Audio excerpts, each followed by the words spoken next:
The last 2 days, we've got to hear from the jurors a lot of insightful things. And today we thought the students can take over. So here we are for the student presentations.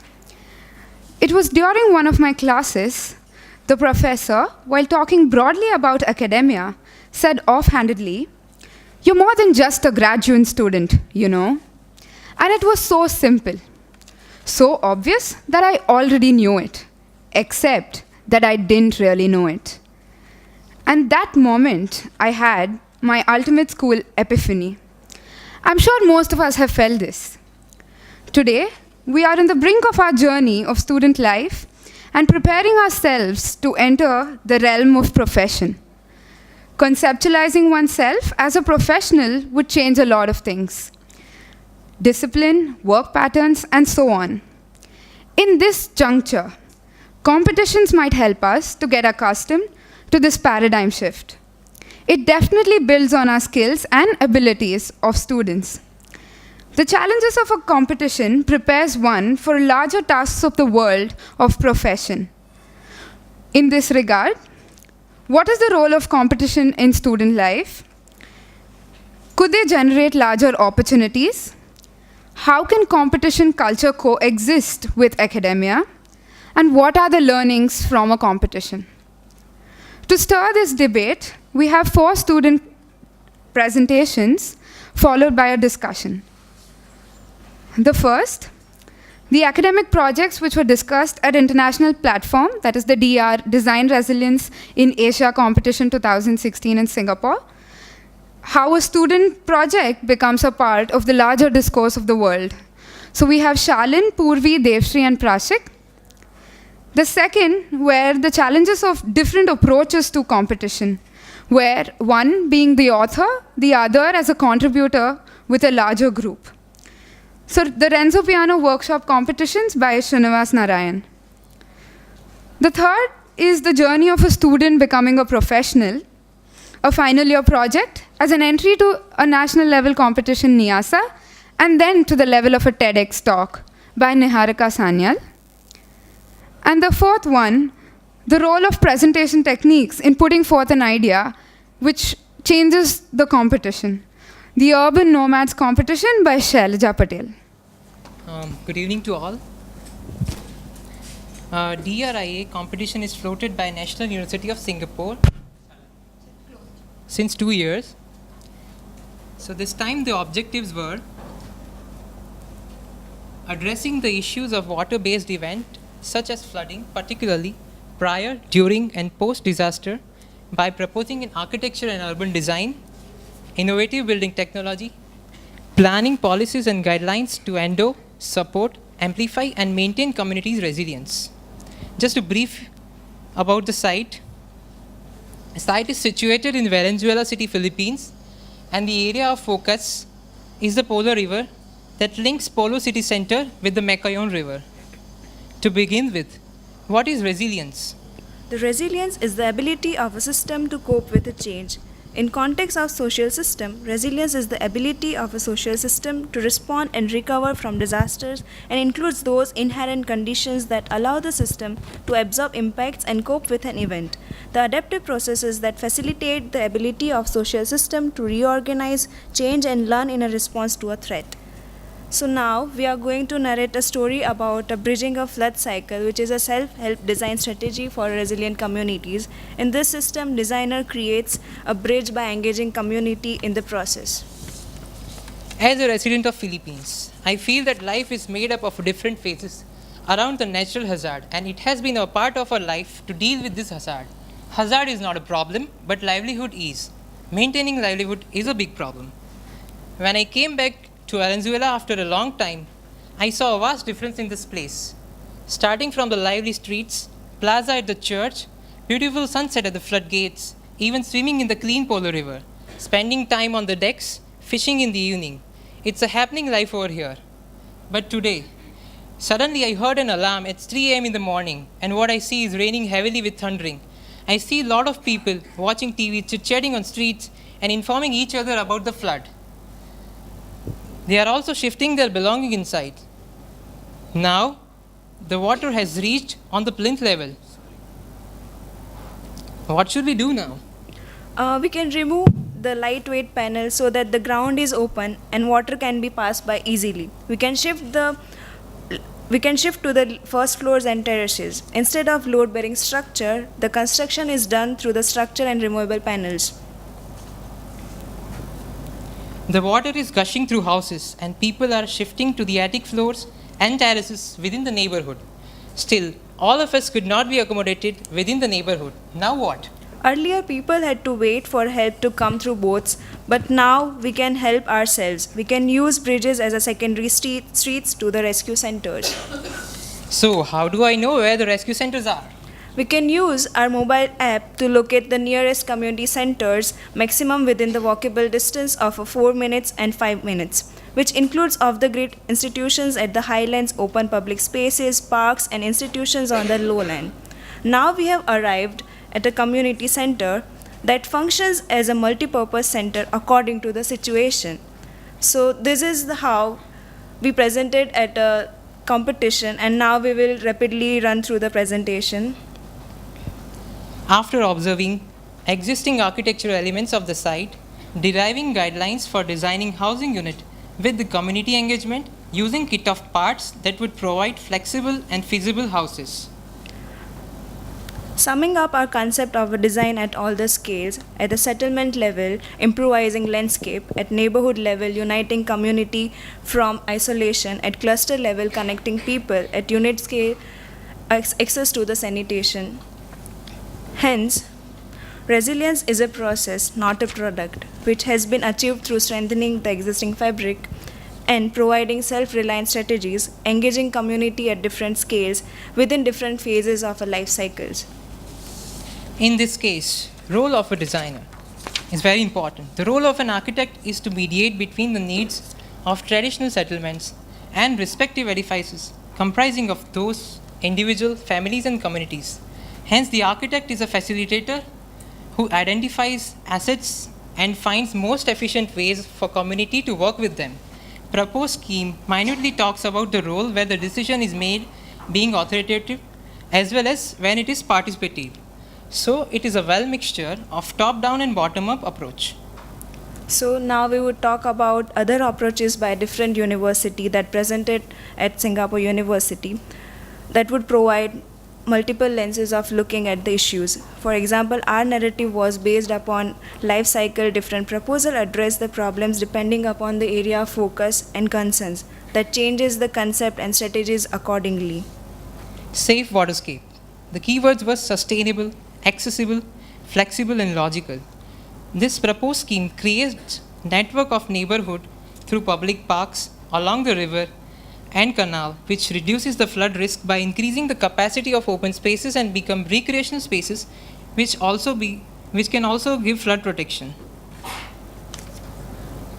Next one is future-proof, waterproof by RMIT University, Australia, and the keywords are future, technology, and plastic recycling. And their idea was decomposing and recycling plastic waste to usable material and to encourage industries like fishing industries, fine art jewelries industries, and floating 3D printing factories, etc. The scheme proposes a futuristic new land, and by using plastic junk as open source, water drum floating platforms, plastic cladding systems, and 3D printing and robotic extrusion technique for custom buildings like cathedral, which is shown here, which include many other cultural monuments. Next presentation is a resilient game by NUS.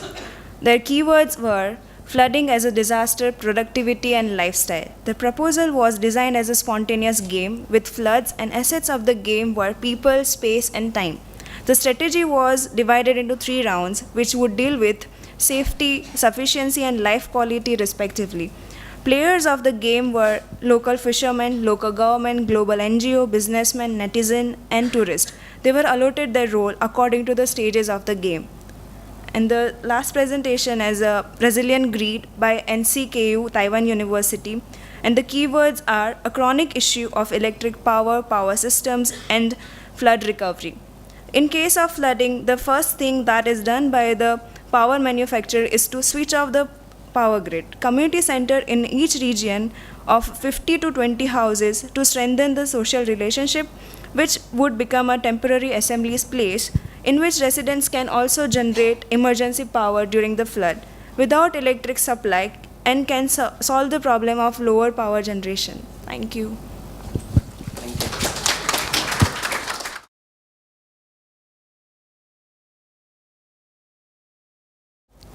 A very good evening to one and all present here. First of all, I would like to thank our Dean, Ane, the Archiprix team, Sachin, and the Student Council to give me the opportunity to present this evening. I would like to present two competitions that has been part of the Renzo Piano Building Workshop. First, the competition floated by the university to select the candidate to go to the RPBW, where I was the sole author for the design and the whole responsibility for me to convey the project. And then me as a contributor being a part of RPBW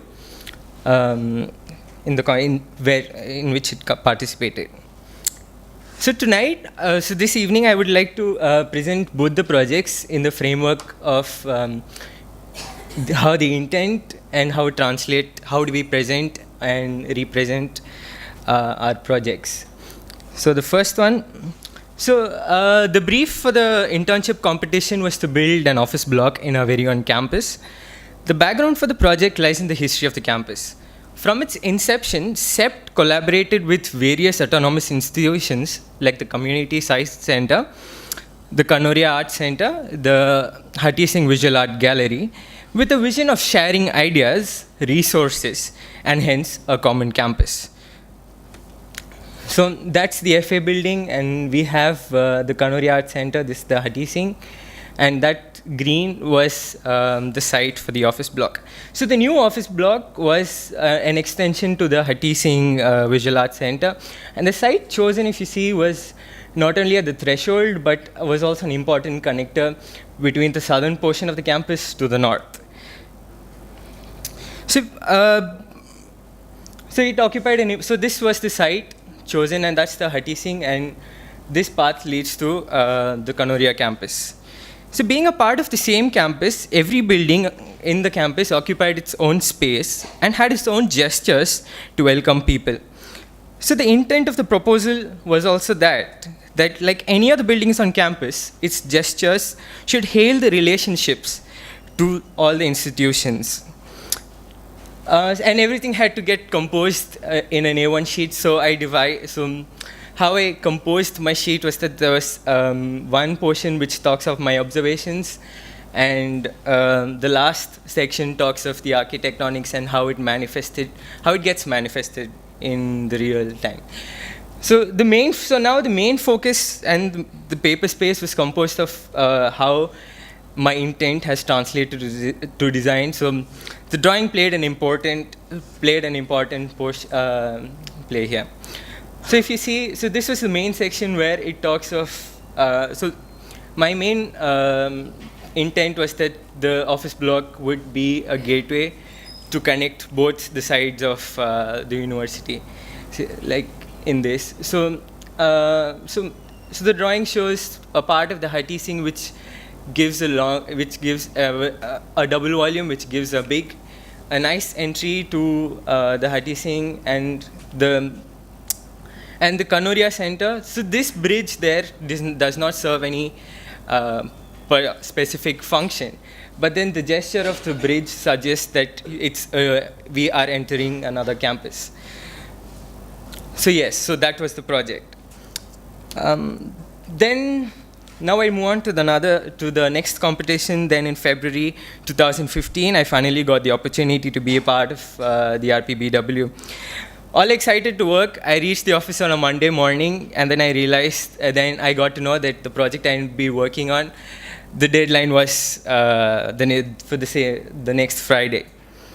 So then that was the first presentation. So I have put this in a format where intent leads to presentation, and every stage there was an improvisation. I mean, being an insider, I could see what improvisations were made. I mean, so that is what I would like to put forward in this presentation. So, so the project was for the headquarters of a giant banking company in Taipei. So Taiwan, so these diagrams, so these maps show the location of the site. So that's Taiwan, and Taiwan is a highly earthquake-prone zone. So it's only 20 kilometers from the sea. And then Taipei is a place where there is an exponential development. Buildings go up fast and come down in no time. It was an invited competition, and hence they got to go for a site visit. I remember the moment when Yost, I worked for Yost, who was the partner, was the senior partner for Renzo, and he was telling us that the place was a real-time manifestation of the modern times by Charlie Chaplin, where people forcefully went to the parks and then jogged in a constant pace, one behind the other. So the proposal for the headquarters was first to build a forest in the site and then situate the tower in it. Now there are two parts to the competition. One, where the studio iterates and reiterates its design to put forward its proposal to reflect both on the architect's stance for the proposal along with the client's brief. And the other, the studio simultaneously prepares for its next presentation. And somewhere around the corner, me, who is constantly looking forward to understand each step and why design decisions emerge. So to put forward my observations, so I have put forward, and I'm going to put things across by this is the intent, and I'm going to categorize this as structural and services because those were the main things that I observed. So this was the first model. Is one of the first models that we made. We made a lot of models to understand the design, to understand and go along with the process of building. So this was to understand the visual impact of the structure and reiterate in Marsing. And the next, so this slide talks of shows the evolution of the structure. So this was the first phase of competition. So this project was a very fast competition. It had to happen in 2 years. The competition was floated in October 2007, and then I was there in October 2014, and then I was there in February. I was there till July, and then the next July, the building had to be up. So this is the first phase, and this is the second iteration which they made. And so the decision, so this slide shows an evaluation of the structural with the functions behind it, because it was not only the headquarters for the Fubon offices. They also had partnered with other a hotelier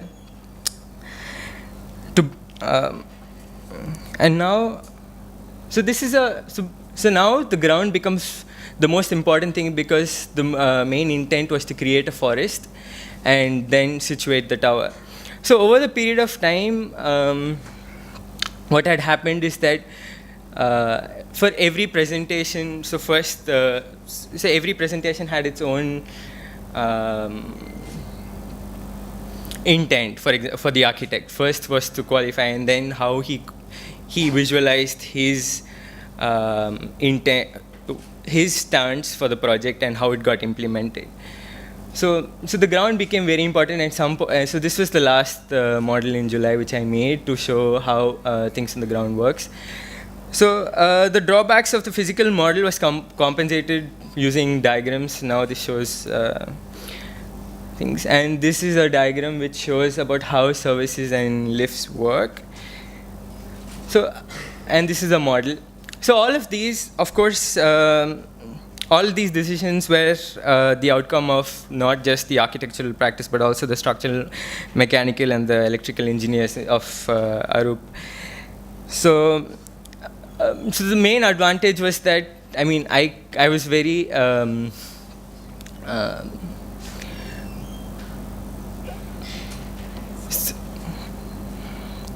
so I was thankful because I was a part of most of the meetings that had happened, not only in the architectural practice but also with the other engineers. And now all of them had come together to make the booklet, which not only talks of the architectural part but also the other things, but other portions of the project. And this was the final model. So the office also consisted of another portion of model making. So of course everybody knows that. So this was a model made by the model makers to present. So this was the tower. And so the last decision made was that since Renzo got to build the competition. So in the forest, so what would people discover was the question. So then there were two jewels which Renzo describes that would be part of the design. So those jewels were the art gallery and the banquet halls. So I would like to end the presentation by showing how the design had evolved, and at every stage what the architect improvised to concretize his intent and his position as an architect. So this was the first proposal in December, where there was a tower, and then there were other smaller functions, and then slowly started evolving into the tower becoming, and then the sections. And so then he realized that, so this was the proposal made in March. So this was the first design development phase. 50% of the DD had to be submitted, and he was like, the tower was the most important thing because this was what the client insisted. And somehow he fought his way through telling that since we're building a forest, there has to be something. This place is not only for the headquarters, but also it should become a place for the public. So that's how these jewels started manifesting in the whole project. And this was the final proposal I saw through. Thank you.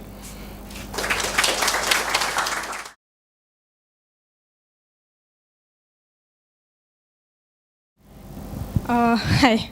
First of all, thank you so much for having me here to talk about the journey of an idea from academia towards the outside world.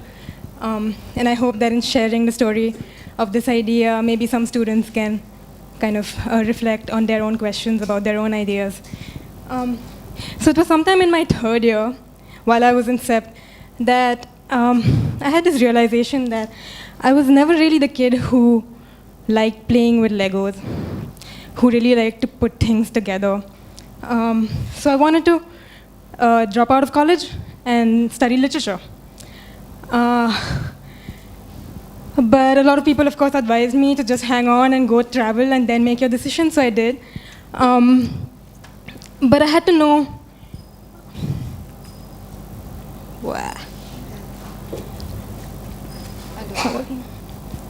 I'll keep telling you. Why do architects do what they do? And after going through my travels, I had this question in my head: why do certain places feel powerful and others don't? So I kind of realized that it doesn't seem like we can usually seem to agree on what's good architecture, but a lot of the time we can agree on what's bad architecture. And that maybe if we kind of understand what something's not, then maybe we can understand what it is. And so I took a universally kind of accepted example of bad architecture, which is the prison. The prison. This is Kalapani on Andaman Islands, which we all might be a little bit familiar with. It's a really good example of a really bad jail, or a really good jail if you're a British officer. The standard kind of symbol of authority, which tells you that you're being watched at all times, but you can't see who's watching you. And inside it's a barren, empty, stark place, unending, dark, dingy, depressing place. And we know that people inside are living in conditions like this, overcrowded, dehumanizing. But we kind of have this question in our heads that isn't this the whole point of a prison? It's supposed to be a bad place because it's for people who've done really bad things. And so if we make them really horrible places, then probably other people won't commit crime and they won't land up there. But in reality, a lot of the prisoners in prison are actually going to end up back in society and back in our neighborhoods. And in fact, in India, 70% of inmates are actually under trials, people who are still waiting year after year for a verdict of guilt or innocence. The moment we look at it this way, that these are also the people who are living inside, and unlike these guys who are only going to end up on your dinner table, prisoners and people kept in conditions like this are actually going to end up back in society, back in our neighborhoods. Doesn't this mean that the purpose of a prison should change from enforcing punishment to something else? Shouldn't the minimum criterion of a prison be that an inmate emerges no worse than when he entered?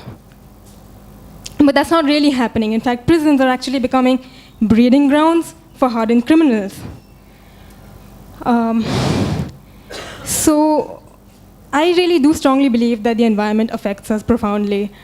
And for my thesis, I was asking this question in my 5th year. Architecture doesn't have to be a dehumanizing process. Shouldn't prison architecture change instead to enable reformation instead of punishment? So I looked at examples of what's happening world over, how the prison is actually going from being a warehouse for dangerous people into more of a community-like, village-like setting. And what happens when that diagram changes is you no longer have people shoved into one room like anonymous because there's so many of them, or they're completely isolated. Instead of that, you have smaller groups of people in a community-like setting, and this smaller group mimics the family unit in outside society. So the assumption here is that the more normal a setting you have, the more normal behavior there will be.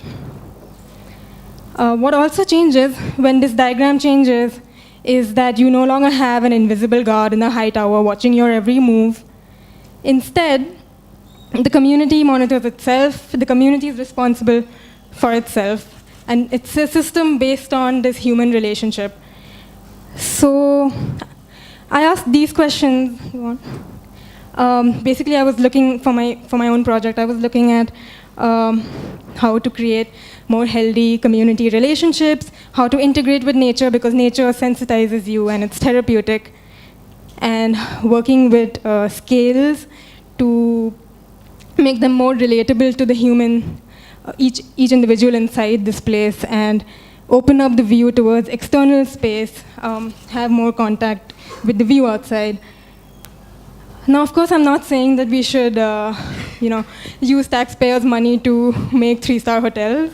Though if we did start doing that, then probably there would be no taxpayers left on the outside. This is just about restoring basic human dignity. So I was basically looking at how this diagram might change from being this barrack-like place to seeing how it changes into a more domestic scale of a place, how it results maybe in more of a community-like setting. Now, I might sound a little bit delusional when I say this, but sometime during my final year, while I was working on this project and really mechanically doing it, I had this one moment. We have very few of those moments, but that moment I just realized that this is a very important idea. And if I just do a half-decent job at this project, then maybe sometime in the near future, I can share this idea with more people, and that would really help people. And this is worth sharing, this whole kind of a moment. So that actually kind of motivated me to work for this project in a way that I've not worked on anything in my life before. And I did a half-decent job. And luckily, I got the opportunity to present this project at NYASA, which is organized by the Council of Architecture in Chennai, and it's like Archiprix for Indian students. So there, while I was there, what was interesting was that the responses I was getting from the jurors and from the students was actually less to do with my project, and all the questions were focused more on why. They really wanted to understand why. So they would ask me, why does it not have to be a bad place? And why do you not think that if we make it a decent place, then more people won't commit crime because they want to stay here for free? So these questions were coming at me more than, no one was really looking at the architectural solution. No one was really focusing on the how and the what of the project. They were all asking me why. And so I realized people deeply wanted to understand the why for themselves so that they could see this idea in a new light. Oh God. I was so embarrassed to actually put this. In fact, I had cropped this picture out till there so you could only see the bad mirror. But my friend actually said, no, put this there because it says something. It basically says that, when the idea goes out of the bounds of the architecture community, this is what happens. Other people in the community relate to people. They relate more to the image. They relate more to the inside space. So the actual model, which I thought would take up the main headline, became this tiny thing, and it didn't matter. There were no drawings. I think I kind of lost my thread seeing that. Weird.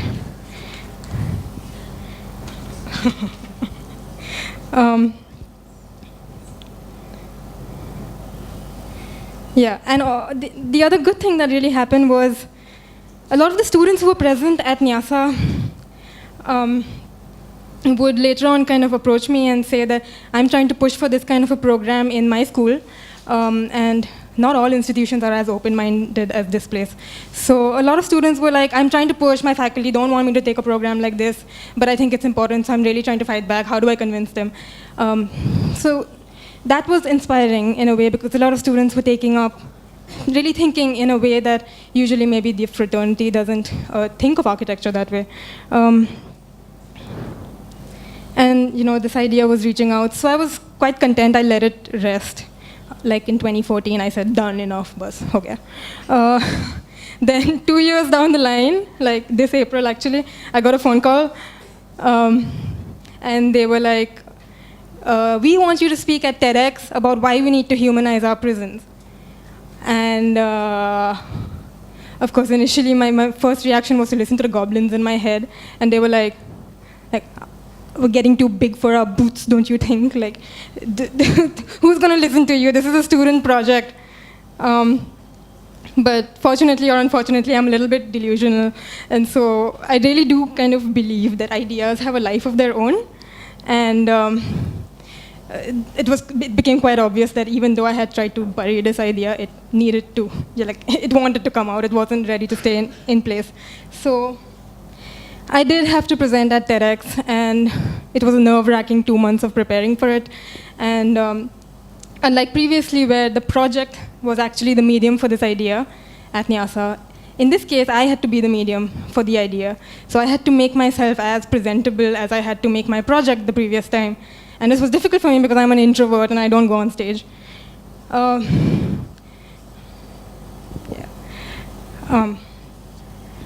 But the interesting thing that happened is that in the process of preparing this talk for a general audience that's not an architecture community, in that process of distillation, I actually realized more about my own reason for taking this project and my own inner motivations.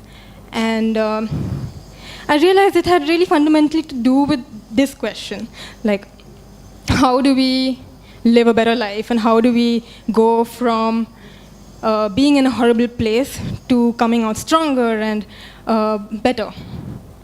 So I realized I was really more interested in the stories. And so the next medium for this idea, I'm not sure at all. It's just a thought. It might be a book, because I'm interested in these stories. And so this competition really became a platform for this idea to reach out to more people. So this is my chief argument. If competitions are platforms for ideas, then what is academia? And I think academia is a place where we nurture these ideas.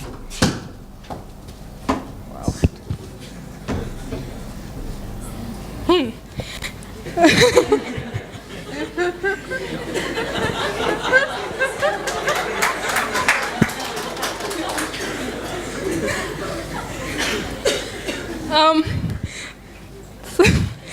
lot of people are not fortunate, as we are in this institution, to actually have nurturing environments for ideas. And I've heard a lot of students complain to me about this. But I really believe that if as students we don't think of impactful and positive ideas, as students if we don't think of them, then when will we ever do it? As students we have that environment, and who would have thought that one little idea as a student project could have kind of gone on and reached more people? It was not something I had in mind.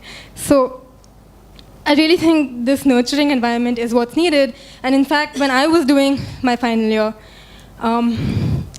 there was a point I was going to chicken out of my own idea. Like, I thought this is too difficult, I can't do it. And it was the faculty. It was Meghal Arya and Uday Andhare who came to me and said, if you chicken out, you know, an important idea won't get expression. Like, do you realize this is an important idea, and don't chicken out and do a good job of it.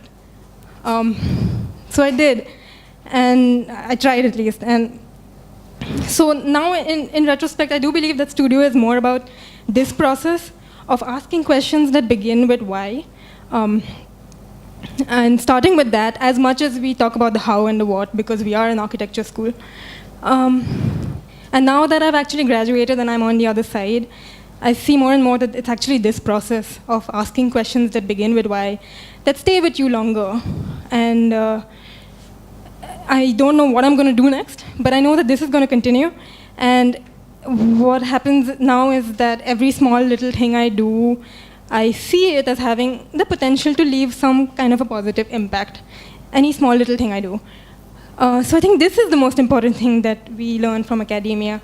And in that process, we understand more about ourselves, more than, you know, being fit for a profession. We understand much more about ourselves. And that's what I'm eternally grateful to this institution for, because it really created a climate where we could ask questions that began with why. Thank you.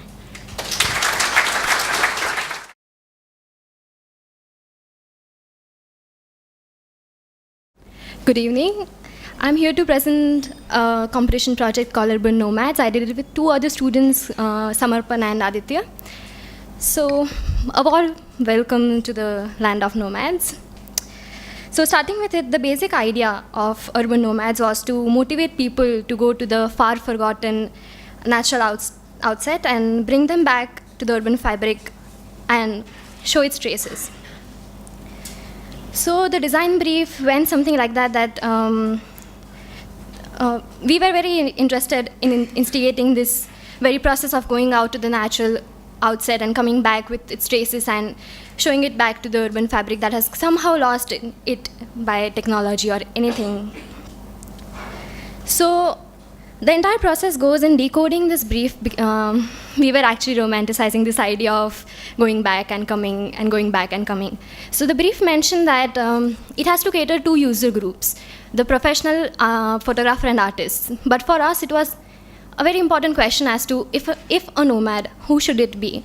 If a person is really to be motivated to go outside and come back, why not just anyone?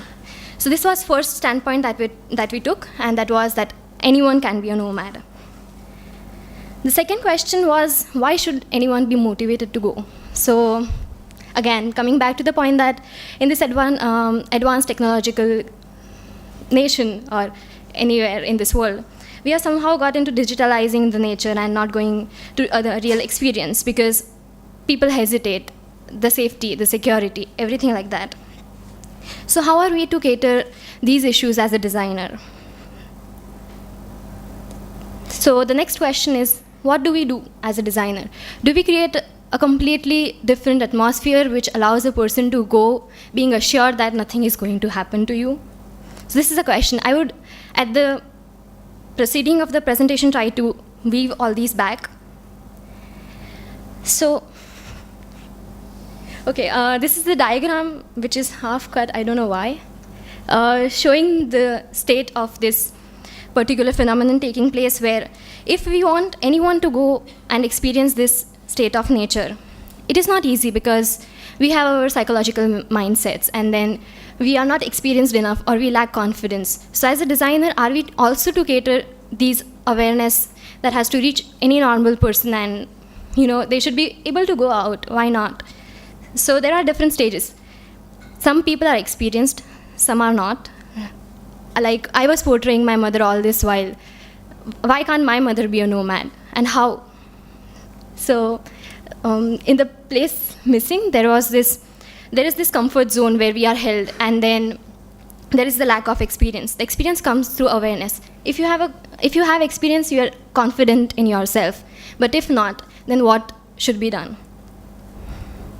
So the first reflect that we took was about these physical forces that we observe in daily life and our reflexes to it, because whenever we start making diagrams of how should a shelter be or how should it cater to us. So the first reflection was climatic response. The second was ground relation.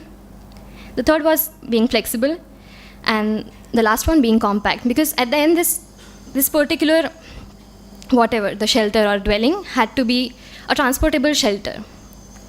After having said and done all of these, we stood there and we took a step back to go back to all those factors that we said first, that you should cater anyone in any condition, and how we really missed out on the real intent of the competition. Like, if we are to cater all, how should it be done?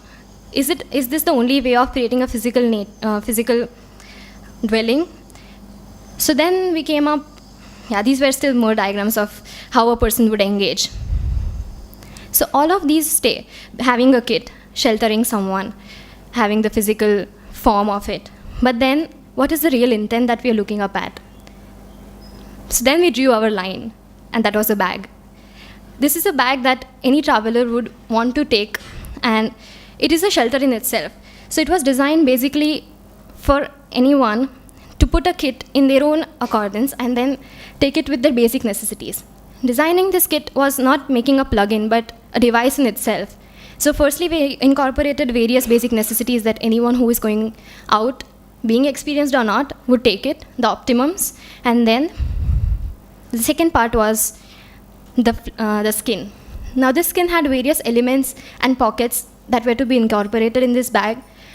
And this bag was flexible in its own nature, in the sense that the kit might not be full, might not be complete, depending on the nature of the person. And so each one, being different, can use it in their own sense.